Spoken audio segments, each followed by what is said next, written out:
Best varicose veins చికిత్సనే పొందండి. నొప్పి లేని చికిత్స కోసం సంప్రదించండి ఎవిస్ హాస్పిటల్. నమస్తే రమ్మగారు. నమస్తే జయ. రమ్మగారు, మనకి ఈ మాసంలో శివరాత్రి ఉంది. ఈ సందర్భంగా ఏదైనా శివాలయాల గురించి, ప్రత్యేకమైన శివాలయాల గురించి మాట్లాడుకుందామండి. అట్లా ఏదైనా ఒక ఆలయం గురించి. ప్రపంచంలో ఎక్కడా లేని విధంగా ఉన్న ఆలయాలు కొన్ని ఉన్నాయి జయ. మనకి మన భారతదేశంలోనే ప్రత్యేకమైన ఉన్నాయి. మనం పంచారామాలని, అవును, తర్వాత ఏమో పంచభూతలింగాలు, జ్యోతిర్లింగాలు, మనం ఇలా విశేషంగా చెప్పుకుంటామా. ఈ విశేషపు ఆలయాల్లో కూడా ఇంకా వేటికి సంబంధం లేనకుండా కొత్తగా ఉండేది, డిఫరెంట్గా ఉన్నది, చాలా ప్రత్యేకమైన ఆలయాలు కూడా బోల్డ్ ఉన్నాయి. మనం తిరుపతి వెళ్ళామనుకో, కపిల్ తీర్థం వెళ్తాం. అవును, కపిల్ తీర్థం ఒక ఆలయం. కపిల్ తీర్థం సంగతి మళ్ళీ తిరుపతి ఆలయాల గురించి చెప్పినప్పుడు చెప్పాము అది. అవును, చెప్పుకున్నాం. అయితే ఈ తిరుపతి నుంచి మనం ముందుకి ప్రయాణం చేస్తే కాళహస్తి ఆ వైపుకి వెళ్తాం కదా. శ్రీకాళహస్తి కూడా మనం చెప్పుకున్నాం. ఎప్పుడూ చెప్పని పరశురామేశ్వర ఆలయం గురించి చెప్తాం. గుడిమల్లం పేరు చూడు, గుడిమల్లం అంటే గుడి పల్లం అట. అది గుడి పల్లం, అది మెల్లిగా మల్లంగా మారింది. పరశురామేశ్వర ఆలయం ఉంది. ప్రపంచంలో ఎక్కడా లేని విధమైనటువంటి శివలింగము, ప్రపంచంలో ఎక్కడా లేని లాంటి కట్టడము, చాలా ప్రత్యేకమైన విధానంగా కనపడే దేవాలయపు లోపల విధానము కూడా అన్నీ కొత్తగానే ఉంటాయి. గుడిమల్లంలో ఆర్కియాలజీ డిపార్ట్మెంట్ వాళ్ళ ఆధీనంలో ఉంది ఆలయం. చాలా పెద్దది, విశాలమైంది, బహుపురాతనమైనది. ఇంచుమించు 4-5 శతాబ్దాల నాటి దేవాలయంగా చెప్తారు దీన్ని. ఇందులో ఉన్న శివలింగం కూడా అత్యంత ప్రత్యేకమైనది. అసలు అలాంటి శివలింగం భూప్రపంచం మీద లేదు. ఆ శివలింగం బ్రౌన్ కలర్లో ఉంటుంది, గోధుమ రంగు రాయి. అది నిజానికి భూమి మీద దొరికే రాయి కాదట. అదేదైనా గ్రహశకలం అయి ఉండొచ్చు అన్న మాట కూడా వినపడుతుంది. అబ్బా, భూమి మీద దొరికే రాయి కాదు, పూర్తి రాయిగా కూడా ఉండదు. ఆ శివలింగపు పరిమాణము, విధానము, అంటే దాని రూపము కూడా కొత్తగా ఉంటాయి. అది ఎట్లా కనపడుతుంది? మానవ పురుషాంగాన్ని పోలి ఉంటుంది, పొడుగ్గా కనిపిస్తుంది. ఈ దాని మీద ఈ శివుడు నిలబడి ఉన్నట్టుగా ఒక ప్రతిమ కనపడుతూ ఉంటుంది.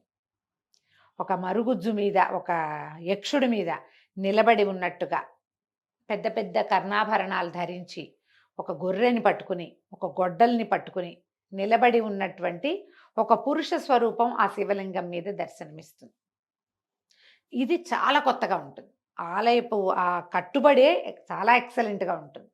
ఎప్పుడో కట్టబడింది. మధ్యలో అసలు కొంతకాలం ఈ గుడికి ధూపదీప నైవేద్యాలు కూడా లేవట. ఈ ప్రాంతం వాళ్ళే కొంతమంది బాగా పట్టుబట్టి దీని మీద బాగా గవర్నమెంట్కి అర్జీలు పెట్టి మళ్ళీ దాన్ని ప్రచారంలోకి తీసుకొచ్చారు. గుడి అంతరాలయం కూడా మామూలుగా మనం ఏ దేవాలయంలో అయినా ఏం చూస్తాం, మనం ఎలా నుంచున్నామో మనకు అదే దగ్గర కొంచెం కనపడతాడు. శివలింగాలు కొన్ని కొద్దిగా కిందకు ఉన్నట్టుంటాయి. అవును కదా. మన ఇటీవల కాలంలో ఎక్కడికి వెళ్ళాం మేము, కొన్ని చోట్ల దేవాలయాలు కొద్దిగా ఒక అడుగు కిందకు ఉన్నట్టు కనిపిస్తాయి. మన ఈ హైదరాబాదు చుట్టుపక్కల దేవాలయాలు చూసాం ఈ మధ్య. ఈ చెరువుగట్టు అక్కడ కూడా కొద్దిగా కిందకున్నట్టు. ఇది అట్లా కాదు, బాగా లోతుగా ఉంటుంది. మెట్లు దిగి లోపలికి వెళ్ళాలి. సాధారణంగా అందరినీ ఆ దిగి లోపలికి రానివ్వరు. మనం నుంచుంటామా, శివలింగం లోతుగా కింద కనపడుతుంది. కింద మళ్ళీ ఏదో ఆయన ఒక్కడే ఇరుక్కున్నట్టు కాదు, పెద్ద ప్లేసు. ఈ అర్చకుడు చక్కగా స్థిమితంగా నిలబడి చుట్టూతా ప్రదక్షిణ చేయడానికి అన్నిటికీ వీలుగా ఉన్నట్టే కనిపిస్తుంది మనకి. కింద నుంచి ఆ దేవాలయం మధ్యలో ఇట్లా నిట్టనిలోన నిలబడి ఉన్నటువంటి మానవ పురుషాంగాన్ని పోలి ఉన్నటువంటి శివలింగం కనపడుతుంది. దేవాలయము గజపృష్ఠాకారంలో కనిపిస్తుంది. ఈ మండపం అంతా మనకి గర్భాలయం. గజపృష్ఠం అంటే ఆ ఏనుగు తాలూకు వెనక భాగాన్ని పోలి ఉంటుంది. ఎంత ప్రత్యేకంగా కనిపిస్తుందో గుడి. ప్రతి శిల్పము, అసలు ఆ ప్రతి కోణము, లోపలికి వెలుగొచ్చేలా పెట్టిన ఆ ఫిజిక్సే మనకు ఆశ్చర్యంగా ఉంటుంది, ఆర్కిటెక్చరే.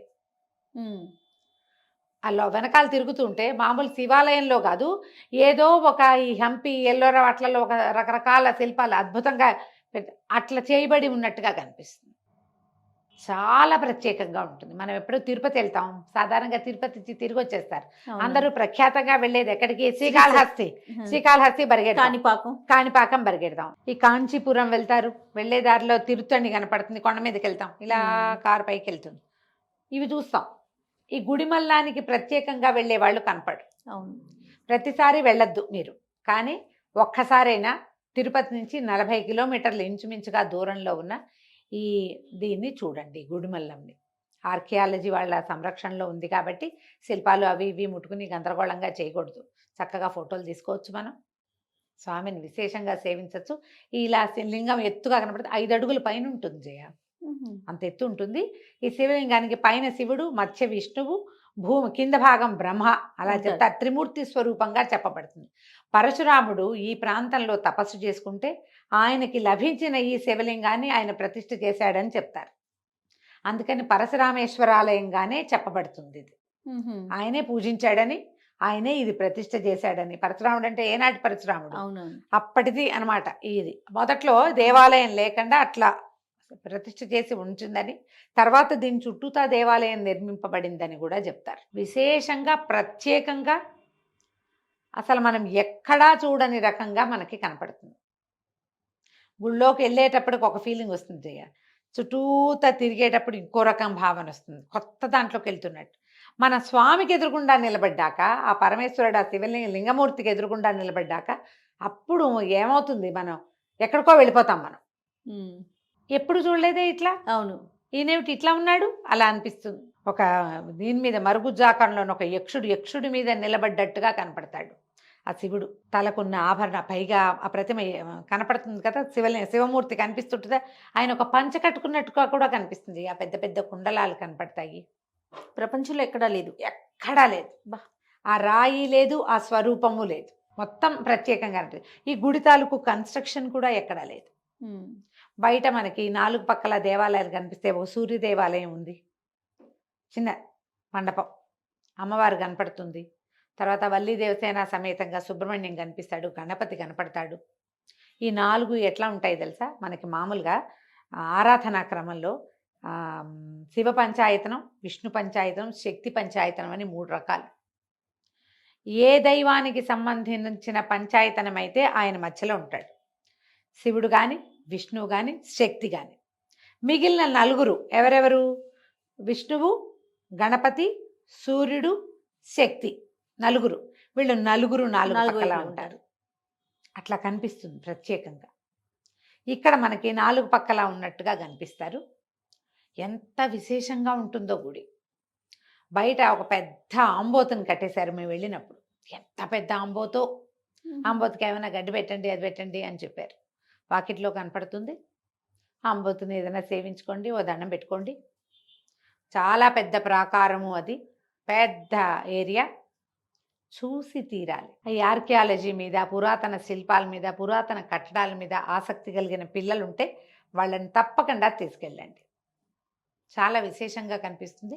చూడవలసిన దర్శనాలలో ఈ గుడిమల్లం ఒకటి. తప్పకుండా రమ్మ గారు. నమస్తే. నమస్తే జయ.